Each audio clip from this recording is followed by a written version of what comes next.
le rapport au développement de carrière est quelque chose qui change. Oui, exactement. En écoutant Didier et Stéphane, c'est exactement ce que j'étais en train de me dire. C'est que la carrière, la compétence va au-delà des frontières, on se le disait, RH ou du management, à travers un entretien où on fait un référentiel de compétences, etc. On discutait également de l'accès au savoir ou même au savoir-faire à travers les réseaux sociaux, à travers des plateformes YouTube. Enfin, on rentre aussi quand même dans une ère où l'information et l'accès à la connaissance devient global, devient pour tout le monde. Et remettre l'individu au centre sur sa façon d'acquérir des compétences, je pense que c'est essentiel. Il ne faut pas oublier qu'une compétence, ça ne reste que le mélange de savoir-faire et savoir-être, en fait. Donc, en fait, on parle de l'individu. Le mot compétence, c'est un gros mot pour dire ce que la personne, en fait, est en train d'actionner pour faire quelque chose. Une fois qu'on a dit ça, je trouve vraiment essentiel de rappeler qu'effectivement, redonner du sens à chaque individu sur ce qu'il est en train de faire dans la société et pour lui-même, ça paraît essentiel. Après, effectivement, est-ce qu'on peut le mettre en lien avec une raison d'être d'entreprise ? Et c'est aux entreprises et aux dirigeants de se questionner en fait sur eux-mêmes, qu'est-ce qu'ils sont en train de faire et comment ils actionnent leur pouvoir pour participer à la société. Ouais. Bon. Ça, il y a un alignement certainement à trouver, mais alignement ne veut pas dire confusion et mélanger les gens. Et effectivement, remettre l'individu dans un système ou dans un collectif me semble hyper important. Didier Chauffaille, vous voulez réagir du coup ? Après. Sur le déploiement justement de cette raison d'être au sein de tous les managers, alors quelles que soient les structures, plus elles sont petites, mieux c'est, mais c'est pas toujours aussi facile que ça. Nous, ce que l'on fait depuis des années, on parle de compétences justement, on invite nos managers à suivre pendant 1 an, à raison d'une journée par mois, une formation d'agir sur soi. C'est de se connaître soi-même. Alors là, on est en dehors de certains clivages, on n'est pas dans les maths, on n'est pas dans la physique, on est la connaissance de soi. Pourquoi ? Parce que je pense que sincèrement, quand on a une connaissance de soi à différents niveaux, c'est déployé et ensuite par action, on peut parler de groupe lean management, qui pas du tout un gros mot, c'est une philosophie, attention, soyons clairs, qui fait partie pour moi de la RSE. Et je pense que d'engager les gens à différents niveaux sur différentes formations, qui ne sont pas nécessairement des formations, je dirais, obligées, amène une autre conscience. Et donc on le déploie et on redébat là-dessus.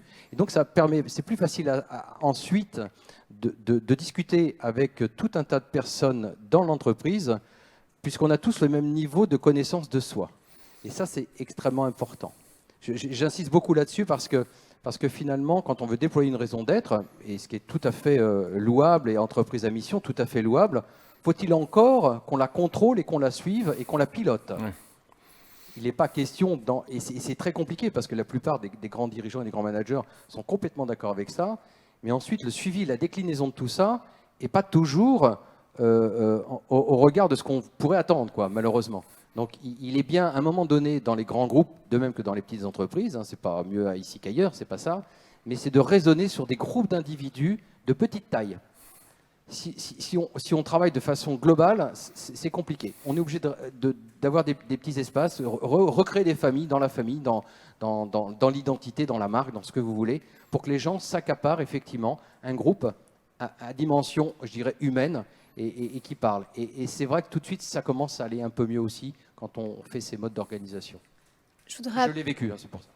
Je voudrais apporter un complément à ce que dit Didier. Donc, toujours, ça concerne peut-être plus CEVA, donc à taille intermédiaire, voire grand groupe. Mais c'est vrai que dans la logique de développement des compétences, on a un axe qui est vraiment en faveur de l'employabilité. Donc, bien sûr, on n'est pas déconnecté en notre business, etc. Mais on est vraiment aussi à travailler sur qu'est-ce qu'on propose comme offre de formation, même si j'aime pas tout à fait le mot, parce que je préfère le mot développement.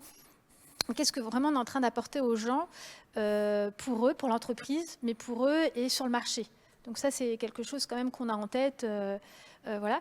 Et on a autre chose en tête, et ça me fait penser finalement à un axe qui est un peu nouveau par rapport à l'accélération, c'est développer la conscience de soi et de la transversalité et de l'intelligence collective. Et ça me semble quand même être assez nouveau en développement des compétences.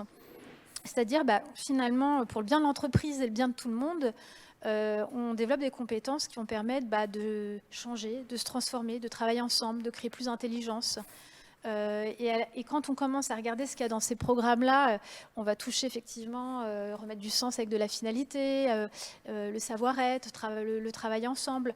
Donc on est quand même dans un alignement un peu philosophique de ce qui se passe. Mais pour être vraiment pragmatique, nous, on a monté des programmes en gestion de projet, en agilité. On a créé, j'ai une de nos directrices qui a créé une communauté de facilitateurs. Donc on est complètement sur des nouveaux métiers qui vont mettre en lien les uns les autres pour créer de la valeur. Donc là, clairement, on est en train de développer des collaborateurs sur des compétences beaucoup plus transverses et qui vont leur servir aussi à eux dans leur savoir-être également. Donc ça veut dire finalement des nouvelles compétences et des méthodes qui permettent d'accompagner différemment et de faciliter des parcours de manière plus fine. Oui, voilà, tout à fait. On a vraiment, si vous voulez, en tout cas chez Seva, un des premiers objectifs, c'est de développer les compétences cœur. On a des usines, on a des personnes qui font de la biologie et des vétérinaires. Donc, voilà, il y a de la science derrière. Mais au-delà de ça, en fait, pour s'adapter au monde actuel et aussi à notre croissance, on est clairement en fait sur des compétences qui vont permettre de l'adaptabilité.